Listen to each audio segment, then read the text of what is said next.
क्या आप भी व्रत रखते हैं? व्रत में कई चीज़ें होती हैं जो खाई जाती हैं, कई चीज़ें नहीं खाई जाती हैं और ऐसे कई लोग कन्फ्यूज़ रहते हैं कि किस तरह के व्रत में कौन-सी चीज़ खाई जाती है। कई व्रत होते हैं जिसमें कोई पर्टिकुलर चीज़ खाई जाती है, वही चीज़ दूसरे व्रत में निषेध होती है और कई बार कुछ चीज़ें ऐसी हैं जो कि हर एक व्रत में ही निषेध होती है, खाई नहीं जाती है। बट कन्फ्यूज़न बना रहता है कि ये खाएँ, ना खाएँ। कुछ सब्जियाँ हैं जिनको लोग खा लेते हैं, कई लोग कहते हैं नहीं खानी चाहिए, हल्दी है, नमक है, कौन-सा नमक डालें, कौन-सा हल्दी डालें। तो काफ़ी कन्फ्यूज़न बनी रहती है। वही कन्फ्यूज़न मिठाइयों के नाम पे भी बनी होती है, जैसे क्या पेठा खा सकते हैं, क्या पान खा सकते हैं, क्या रसगुल्ले खा सकते हैं। इस तरह की कन्फ्यूज़न माइंड में रखी रहती है लोगों की। कई लोग सोचते हैं क्या जलेबी खा सकते हैं, व्रत में मिठाई ही तो है। तो आज हम उसी पे कुछ बात करते हैं, जैसे कि कई बार हम लोग सोचते हैं कि मान लीजिए आपने गलती से रसगुल्ला खा लिया है, तो अब आप ये सोच रहे हैं कि अरे इसमें तो बस दूध और चीनी ही है, तो क्या हुआ, ये व्रत में तो खा सकते हैं। लेकिन अगर आप किसी और से पूछेंगे तो वो कहेंगे कि नहीं, रसगुल्ला हम नहीं खा सकते हैं। फिर अगेन वही क्वेश्चन आएगा कि भाई इसमें दूध और चीनी ही तो है, क्यों नहीं खा सकते हैं। तो आइए चलिए बात करते हैं इस वीडियो में हम इन्हीं चीज़ों के ऊपर। तो नमस्कार दोस्तों, स्वागत है आप सबका हमारे यूट्यूब चैनल पे एक बार फिर से। आज हम लोग बात करेंगे कि क्या व्रत में हम लोग रसगुल्ले खा सकते हैं और उसका धार्मिक और वैज्ञानिक पक्ष क्या है, और वो एक आम गलती जो लगभग हर कोई कर सकता है। तो बने रहें इस वीडियो में, इस सब हम डिटेल में जानेंगे और बात करेंगे इसके ऊपर ही। अगर आपने भी गलती से खा लिया है रसगुल्ला, या खाना चाहते हैं, या जानना चाहते हैं इसके बारे में, तो इस वीडियो को आप एंड तक जरूर देखें। तो लेकिन सबसे पहले हम बात करते हैं कि व्रत का असली मतलब होता क्या है। व्रत का मतलब सिर्फ भूखा रहना नहीं होता है, बल्कि शरीर और मन को शुद्ध करना होता है। हम व्रत में वो चीज़ें खाते हैं जो हल्की होती हैं, सात्विक होती है, बिना किसी मिलावट के होती हैं। यानी कि हम अपने आप को कंट्रोल, सेल्फ कंट्रोल करना भी सिखाते हैं व्रत के थ्रू, कि हम लोग भगवान के नाम पे कम से कम एक दिन तो हम फालतू की चीज़ें नहीं खा सकते हैं। हम व्रत में जो चीज़ें खाते हैं वो नॉर्मली सात्विक होती है, पर आजकल हर मिठाई में मिलने वाले इंग्रेडिएंट्स का क्या भरोसा। मिठाई आप घर पे बना रहे हैं तो ये आपके हाथों से बन रही है, आपकी देख-रेख में बन रही है, आपको पता है कि इसमें क्या इंग्रेडिएंट्स मिलाए हैं। लेकिन जब आप मिठाई बाहर से लेकर के आते हैं तो आपको नहीं पता कि मिठाई बना कौन रहा है। आपको सिर्फ ये सजी हुई दिखाई देती है मिठाई की दुकान पर, लेकिन इसके पीछे उसको किसने बनाया है, उसने क्या इस्तेमाल किया है, कैसी साफ-सफाई का ध्यान रखा है, ये आप नहीं जानते हैं बिल्कुल भी। उसी तरह से रसगुल्लों की बात करते हैं, क्योंकि रसगुल्लों को लेकर के बहुत ज़्यादा डाउट एंड बहुत ज़्यादा क्वेश्चंस माइंड में रहते हैं लोगों के, कि ये तो सिर्फ इसमें दूध एंड चीनी ही तो है। तो रसगुल्ला जो होता है एक बंगाली मिठाई है, जो छेना यानी दूध से बना है और चीनी की चाशनी से बनता है। अब आप सोचेंगे इसमें ना तो मक्का है, ना इसमें अनाज है, ना नमक है, ना तला हुआ है, तो क्यों नहीं खा सकते। तो जरा रुकिए। आजकल मार्केट में मिलने वाले रसगुल्ले में कई बार मिलाया जाता है preservative, synthetic essence, corn starch binding के लिए यूज होता है। और कई बार बाहर के डिब्बे में कई दिनों पुराना रसगुल्ला जो सात्विकता को तोड़ देता है, यानी कई बार डिब्बे भी पुराने यूज किए जाते हैं। तो यानी साफ सफाई तो वहाँ कट गई। तो उस केस में तो ये रसगुल्ला फिर भी कुछ काम नहीं करेगा, क्योंकि हम लोग व्रत के टाइम पे सात्विकता का, साफ सफाई, स्वच्छता का ध्यान रखते हैं।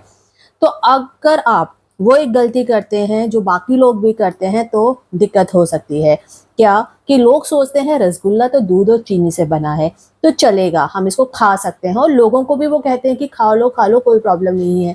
कई बार व्रत वगैरह आप देखेंगे मंदिरों में लोग इसका दान कर रहे होते हैं, और जिनका व्रत होता है वो लोग इसको खा भी लेते हैं, ये सोच कर कि भाई अगले का भी व्रत है, चलो हम भी खा लेते हैं। तो अगर आप भी ऐसा कर रहे हैं तो बिल्कुल रुक जाइए। अगर बाहर का रसगुल्ला है तो उसको बिल्कुल ना खाएं। पर व्रत में दूध से बनी चीजें तभी मान्यता होती है जब वो घर पर बनी होती हैं, ताजी होती हैं, या उसमें कोई मिलावट या प्रिजर्वेटिव बिल्कुल भी नहीं होता है। बहुत से पंडित और धर्म ग्रंथों के अनुसार व्रत में बाजार की मिठाई या डिब्बा बंद चीजें बिल्कुल नहीं लेनी चाहिए। डिब्बा भी बहुत पुराना होता है, साफ सफाई का उसमें भी ध्यान नहीं रखा जाता है। अगर आप बाहर से लेने जा रहे हैं तो उसको रोक दीजिए। तो धार्मिक दृष्टिकोण से भी अगर बात करें तो शास्त्रों में कहा गया है कि व्रत में भोजन शरीर की नहीं, आत्मा की शुद्धि के लिए होता है। तो हम लोग आत्मा की शुद्धि के लिए तो सिंपल फलाहार कर सकते हैं ना। इसमें रसगुल्ले, मिठाइयाँ खाने का क्या मतलब है? इसका मतलब आपके अंदर सेल्फ कंट्रोल ही नहीं है। अगर हम स्वाद के लिए सात्विकता को छोड़ देते हैं तो व्रत का मूल उद्देश्य ही खत्म हो जाता है।